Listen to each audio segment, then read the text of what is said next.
성도 여러분 반갑습니다. 오늘도 하나님의 은혜 가운데 하나님이 기뻐하시는 일들 감당하며 아름다운 열매를 맺는 삶으로 잘 이루셨을 줄로 믿습니다. 이 저녁 시간 이 가정 예배를 통해서 우리의 삶의 모습을 다시 한번 바라보고 하나님의 나라를 향해 우리의 발걸음을 옮겨 나가는 바른 길로 가는 좁은 길로 가는 저와 여러분 모두가 되었으면 참 좋겠습니다. 오늘 우리가 함께 은혜를 나눌 본문 말씀은 구약성경 예레미야서 29장 24절부터 32절까지에 있는 말씀입니다. 예레미야 29장 24절부터 32절까지 봉독합니다. 너는 느헬람 사람 스마야에게 이같이 말하여 이르라. 만군의 여호와 이스라엘의 하나님께서 이와 같이 말씀하여 이르시되 내가 내 이름으로 예루살렘에 있는 모든 백성과 제사장 마아세야의 아들 스바냐와 모든 제사장에게 글을 보내 이르기를 여호와께서 너를 제사장 여호야다를 대신하여 제사장을 삼아 여호와의 성전 감독자로 세우심은 모든 미친 자와 선지자 노릇을 하는 자들을 목에 씌우는 나무 고랑과 목에 씌우는 쇠고랑을 채우게 하심이언을 이제 내가 어찌하여 너희 중에 선지자 노릇을 하는 아나돗 사람 예레미야를 책망하지 아니하느냐. 그가 바벨론에 있는 우리에게 편지하기를 오래 지내야 하리니 너희는 집을 짓고 살며 밭을 일구고 그 열매를 먹으라 하셨다 하니라.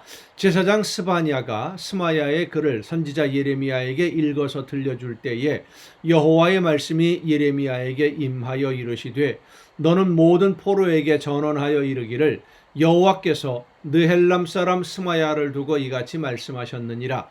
내가 그를 보내지 아니하였거늘 스마야가 너희에게 예언하고 너희에게 거짓을 믿게 하였도다.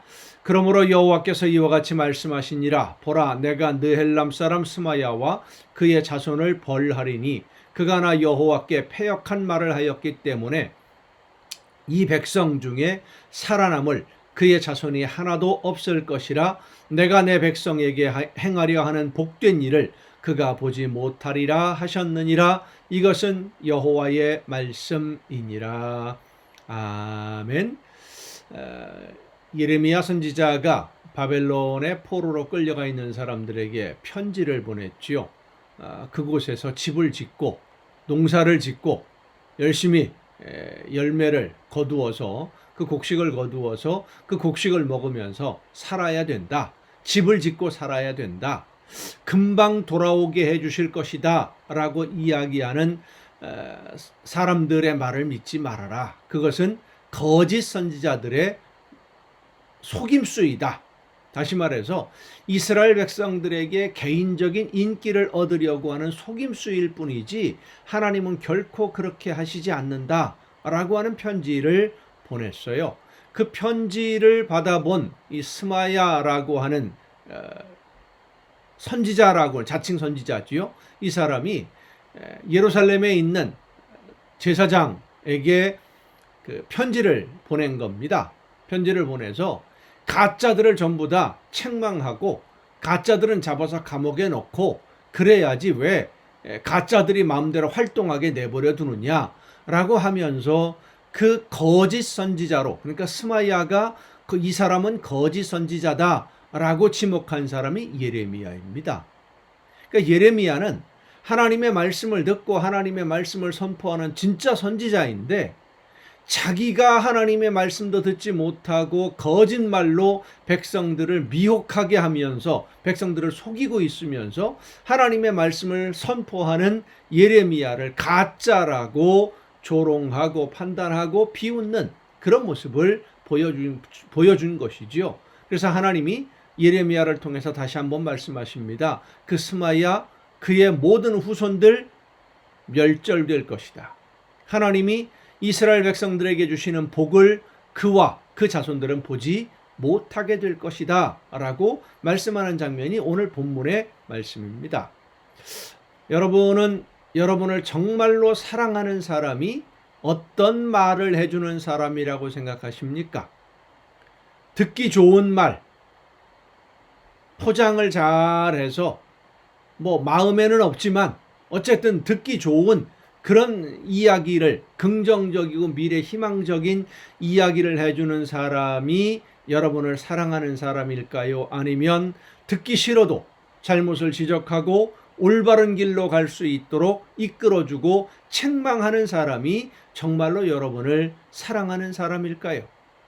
예레미야는 그 당시 이스라엘 사람들이 듣기 싫어하는 말을 했습니다. 전쟁에 질 거다.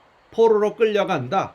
포로로 끌려갔으면 거기서 70년은 살아야 된다. 이런 자기 민족에게 있어서는 오히려 정말로 좋지 않은 일이 일어날 것이라고 하는 백성들이 듣기 싫어하는 말을 했기 때문에 사람들에게 환영을 받지 못했습니다. 반면에 이 스마야라고 하는 사람은 백성들이 듣기 좋아하는 말을 했습니다. 하나님이 우리의 기도를 들으시고 속히 회복시켜 주셔서 예루살렘에 돌아가게 만들어 주실 것이고 이 나라는 망하게 만드실 것이다. 하나님이 나에게 그렇게 말씀하셨다.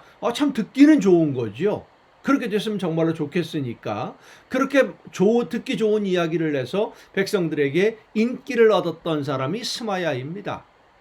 자기들이 듣고 싶은 말, 위로가 되는 말들을 듣기만 좋아했던 이스라엘 백성들과 그들의 요구대로 하나님이 원하시는 뜻, 하나님이 계획하신 것과는 상관없이 자기 생각대로 백성들에게 하나님의 말씀이라고 선포했던 스마야 선지자, 하나님의 버림을 받고 책망을 받게 됩니다.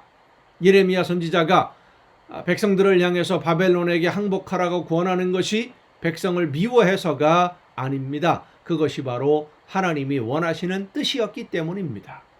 그렇게 해야만 이스라엘 백성들이 목숨을 건질 수 있기 때문이었어요. 포로로 끌려간 백성들에게 그곳에서 집을 짓고 터를 잡고 열심히 살아야 한다라고 한 것은 백성들이 고국에 돌아오는 것이 싫어서가 아니라 하나님의 계획이 바벨론의 포로로 끌려가서 70년을 거기서 살아야 하는 것이 하나님의 계획이었기 때문입니다. 오히려 백성들이 듣기 좋아하는 말을 하던 스마야보다 더 자기 민족을 사랑하고 더 간절히 하나님께 간구했던 사람이 예레미야입니다. 그런데 백성들은 하나님의 말씀을 선포하는 예레미야의 말을 듣지 않았습니다. 듣지 않는 백성들에게 말씀을 전해야만 했던 예레미야의 안타까운 심정. 여러분은 어떻습니까? 여러분에게 잘 될 거다라고 하는 듣기 좋은 말을 들었으면 좋겠습니까? 아니면 어떤 문제가 있고 어느 방향으로 삶의 방향을 바꿔야 될지 좁은 길로 하나님이 원하시는 사명을 감당하는 삶을 살아가려면 내가 오늘을 어떻게 해야 될지 좀 마음이 아프고 찔리기도 하고 책망받는 그런 말씀이지만 하나님이 원하시는 말씀을 듣기를 원하십니까? 어떤 부분을 고쳐야 하나님이 나에게 복을 주실지, 어떤 삶으로 내 삶이 변화되어야만 하나님이 기뻐하시는 열매가 맺혀질지를 전하는 하나님의 말씀 앞에, 성령의 인도하심 앞에 여러분 귀를 열고 마음을 열고 순종해야만 됩니다. 나에게 어떤 잘못된 부분들이 있는지, 무엇을 고쳐야 하는지 들어야 됩니다. 그래야만 하나님이 원하시는 아름다운 열매를 맺는 삶으로 우리의 신앙이 날마다 영적으로 성숙할 수 있기 때문입니다. 하나님은 예레미야를 통해서 말씀해 주신 것처럼 오늘도 주의 종들을 통해서 여러분 모두에게 말씀해 주십니다. 하나님이 말씀하시는 대로 때로 그 말씀들이 내 마음을 찌르고 듣기 싫을 정도로 나를 책망하는 말씀이라 할지라도 그 말씀 앞에서 믿음으로 바로 서서 하나님이 원하시는 열매를 맺는 삶으로 변화되는 여러분 모두가 되어서 하나님이 원하시는 아름다운 천국을 이루어가는 복된 가정들이 될 수 있기를 간절히 바랍니다. 기도하시겠습니다.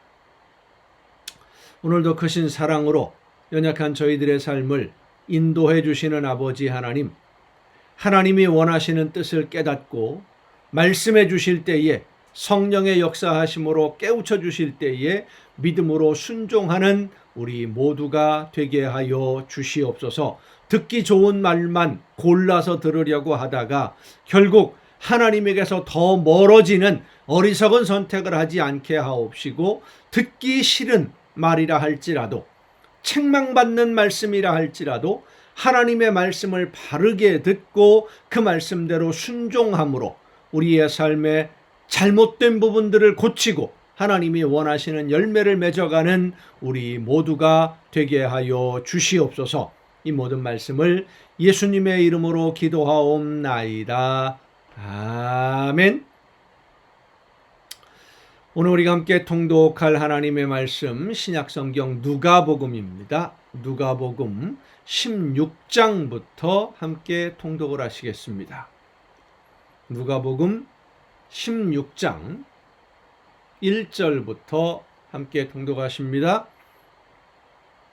또한 제자들에게 이르되 어떤 부자에게 청지기가 있는데 그가 주인의 소유를 낭비한다는 말이 그 주인에게 들린지라. 주인이 그를 불러 이르되 내가 네게 대하여 들은 이 말이 어찌 됨이냐. 네가 보던 일을 셈하라. 청지기 직무를 계속하지 못하리라 하니, 청지기가 속으로 이르되 주인이 내 직분을 빼앗으니 내가 무엇을 할까.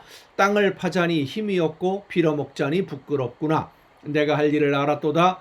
이렇게 하면 내 직분을 빼앗긴 후에 사람들이 나를 자기 집으로 영접하리라 하고, 주인에게 빚진 자를 일일이 불러다가 먼저 온 자에게 이르되 네가 내 주인에게 얼마나 빚졌느냐. 말하되 기름 100마리이니이다. 이르되 여기 내 증서를 가지고 빨리 앉아 50이라 쓰라 하고, 또 다른 이에게 이르되 너는 얼마나 빚졌느냐. 이르되 밀 100석이니이다. 이르되 여기 내 증서를 가지고 80이라 쓰라 하였는지라. 주인이 이 옳지 않은 청지기가 이를 지혜 있게 하였으므로 칭찬하였으니, 이 세대의 아들들이 자기 시대에 있어서는 빛의 아들들보다 더 지혜로움이니라. 내가 너희에게 말하노니 불의의 재물로 친구를 사귀라. 그리하면 그 재물이 없어질 때에 그들이 너희를 영주할 처소로 영접하리라. 지극히 작은 것에 충성된 자는 큰 것에도 충성되고, 지극히 작은 것에 불의한 자는 큰 것에도 불의하니라. 너희가 만일 불의한 재물에도 충성하지 아니하면 누가 참된 것으로 너희에게 맡기겠느냐. 너희가 만일 남의 것에 충성하지 아니하면 누가 너희의 것을 너희에게 주겠느냐. 집 하인이 두 주인을 섬길 수 없나니 혹 이를 미워하고 저를 사랑하거나 혹 이를 중히 여기고 저를 경히 여길 것임이니라. 너희는 하나님과 재물을 겸하여 섬길 수 없느니라. 바리새인들은 돈을 좋아하는 자들이라. 이 모든 것을 듣고 비웃거늘 예수께서 이르시되 너희는 사람 앞에서 스스로 옳다 하는 자들이나 너희 마음을 하나님께서 아시나니, 사람 중에 높임을 받는 그것은 하나님 앞에 미움을 받는 것이니라. 율법과 선지자는 요한의 때까지요 그 후부터는 하나님 나라의 복음이 전파되어 사람마다 그리로 침입하느니라. 그러나 율법의 한 획이 떨어짐보다 천지가 없어짐이 쉬우리라. 무릇 자기 아내를 버리고 다른 데 장가드는 자도 간음함이요 무릇 버림당한 여자에게 장가드는 자도 간음함이니라. 한 부자가 있어 자색 옷과 고운 베옷을 입고 날마다 호화롭게 즐기더라. 그런데 나사로라 이름하는 한 거지가 헌데투성이로 그의 대문 앞에 버려진 채 그 부자의 상에서 떨어지는 것으로 배불리려 하며 심지어 개들이 와서 그 헌데를 핥더라. 이에 그 거지가 죽어 천사들에게 받들려 아브라함의 품에 들어가고 부자도 죽어 장사되매, 그가 음부에서 고통 중에 눈을 들어 멀리 아브라함과 그의 품에 있는 나사로를 보고 불러 이르되 아버지 아브라함이여, 나를 긍휼히 여기사 나사로를 보내어 그 손가락 끝에 물을 찍어 내 혀를 서늘하게 하소서. 내가 이 불꽃 가운데서 괴로워하나이다. 아브라함이 이르되 예, 너는 살았을 때에 좋은 것을 받았고 나사로는 고난을 받았으니 이것을 기억하라. 이제 그는 여기서 위로를 받고 너는 괴로움을 받느니라. 그뿐 아니라 너희와 우리 사이에 큰 구렁텅이가 놓여 있어 여기서 너희에게 건너가고자 하되 갈 수 없고 거기서 우리에게 건너올 수도 없게 하였느니라. 이르되 그러면 아버지여 구하노니 나사로를 내 아버지의 집에 보내소서. 내 형제 5이 있으니 그들에게 증언하게 하여 그들로 이 고통받는 곳에 오지 않게 하소서. 아브라함이 이르되 그들에게 모세와 선지자들이 있으니 그들에게 들을지니라. 이르되 그렇지 아니하니이다. 아버지 아브라함이여 만일 죽은 자에게서 그들에게 가는 자가 있으면 회개하리이다. 이르되 모세와 선지자들에게 듣지 아니하면 비록 죽은 자 가운데서 살아나는 자가 있을지라도 권함을 받지 아니하리라 하였다 하시니라. 17장입니다. 누가복음 17장 1절부터 함께 통독을 하시겠습니다. 누가복음 17장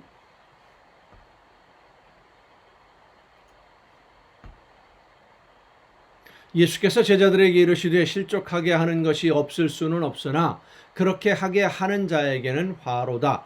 그가 이 작은 자 중에 하나를 실족하게 할진대 차라리 연자맷돌이 그 목에 매여 바다에 던져지는 것이 나으리라. 너희는 스스로 조심하라.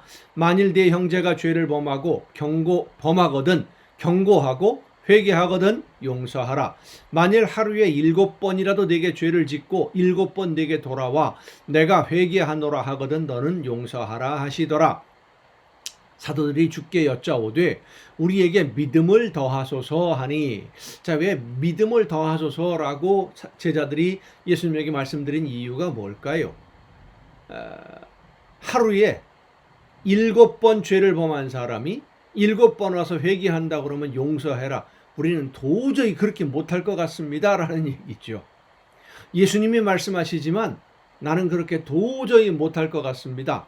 한두 번이면 모를까 7번씩 매일? 그건 도저히 어렵습니다. 우리에게 믿음을 더해 주시면 그 믿음으로 하나님의 능력으로 그렇게 할 수 있을지 모르겠지만 지금으로서는 우리는 못합니다 라는 얘기겠지요. 주께서 이르시되 너희에게 겨자씨 하나일 만한 믿음이 있었더라면 이 뽕나무가 뿌리가 뽑혀 바다에 심기어라 하였을 것이요 그것이 너희에게 순종하였으리라. 그러니까 믿음이 크냐 작으냐, 믿음이 많으냐 조금밖에 없느냐, 이런 것이 그렇게 구분할 수 없다는 겁니다. 믿음이라는 그 자체 하나가 하나님의 약속을 믿는 믿음, 하나님이 말씀하신 대로 이루신다는 믿음, 그 믿음만 있으면 못할 것이 없다는 거예요. 무엇이든 할 수 있다는 겁니다. 너희 중 누구에게 밭을 갈거나 양을 치거나 하는 종이 있어 밭에서 돌아오면 그더러 곧 와 앉아서 먹으라 말할 자가 있느냐?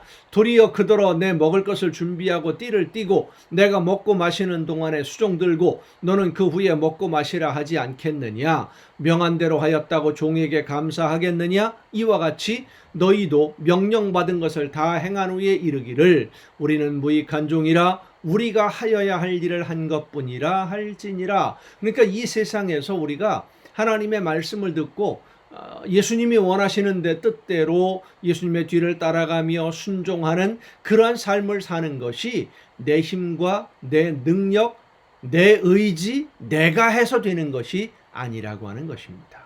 하나님의 은혜로 이 모든 것이 이루어지는 것이고요. 하나님의 능력으로 나를 붙잡아 주시니까 감당할 수 있는 것입니다. 그래서 내가 한 것이 아니니까 나는 무익한 종이라. 하나님이 나를 도구로 사용해 주셨습니다. 그것만 감사할 뿐입니다. 하고 하나님께 영광을 돌리라고 하는 것이지요. 오늘 저와 여러분의 삶이 하나님께서 맡겨주신 사명을 하나님의 성령의 능력을 힘입어 바르게 잘 감당해서 아름다운 열매를 맺음으로, 순종의 열매를 맺음으로 하나님께 기쁨 드리는 복된 삶이 될 수 있기를 간절히 바랍니다. 오늘도 여러분 수고 많으셨습니다. 내일 또 정한 이 시간에 이 가정 예배를 통해서 여러분 모두 함께 만날 수 있기를 바랍니다. 내일 뵙겠습니다.